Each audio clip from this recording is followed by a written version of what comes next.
Fox News Alert, Director of National Intelligence, Tulsi Gabbard, releasing files pertaining to the 1968 assassination of RFK. Just moments ago, this came out public. Tulsi Gabbard joins us now. Great to see you, Madam Director. Nice to see you, Brian.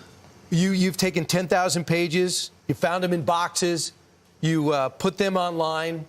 What can you tell us, they say, that caught you maybe by surprise or will find the most interesting?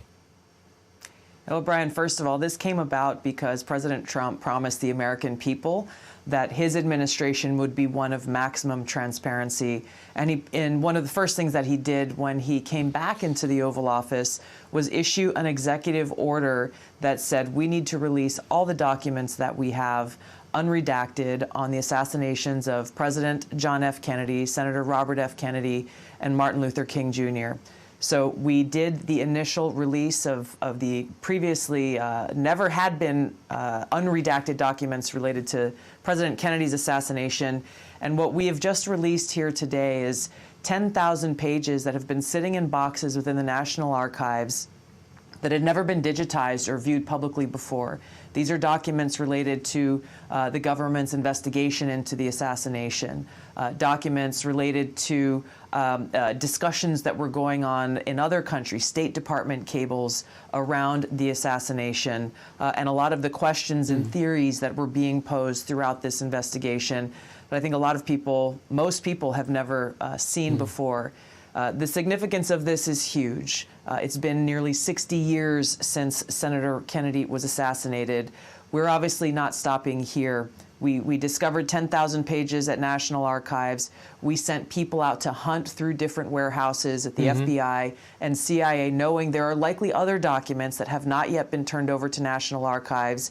And I tell you, just the other day, we discovered over 50,000 additional pages solely around Senator Kennedy's assassination that we have over 100 people at National Archives going through and scanning, and that will be the second release that we'll have here shortly. So the Ambassador Hotel is where it took place. Sirhan Sirhan is the one serving life sentence for the murder, a Palestinian immigrant, mad apparently, of the president, of the senator and presidential candidates' loyalty to Israel.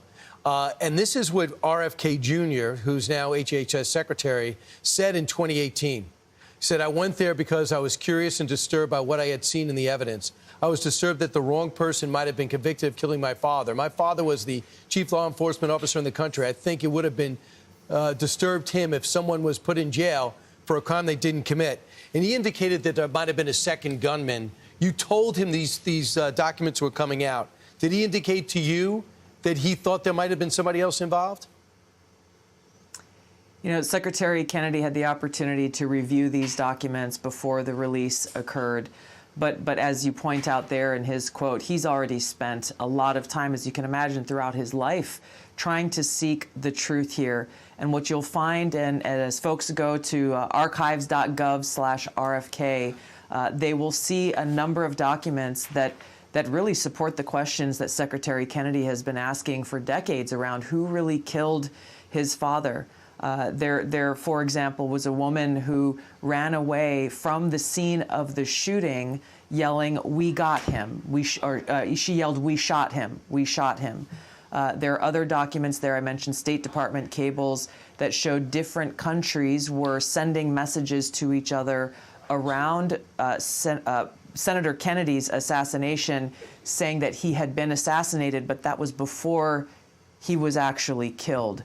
So there are a lot of different questions. I think, in my view, these documents provide the background to more questions than answers. We'll see what the next 50,000 pages brings forward. So there was somebody who gave you threatening messages, wanted to take your life, and he's been arrested. Ali Kabar Muhammad Amin. Al-Kabar Muhammad Amin, 24 years old, from Georgia. He said to you to prepare to die, and to your husband, tell your wife basically to be loyal to Vladimir Putin and obey his orders. Your thoughts about his capture and the threat? Well, first of all, this is a radicalized individual who started sending direct threats both to me and my husband weeks ago. He found my husband's phone number and was constantly texting him. There are well over hundreds of text messages, called him numerous times a day. Of course, he didn't answer the call, but with very, very explicit, direct threats. We know where you live. We will come after you, come after your wife, come after your family. You will be killed.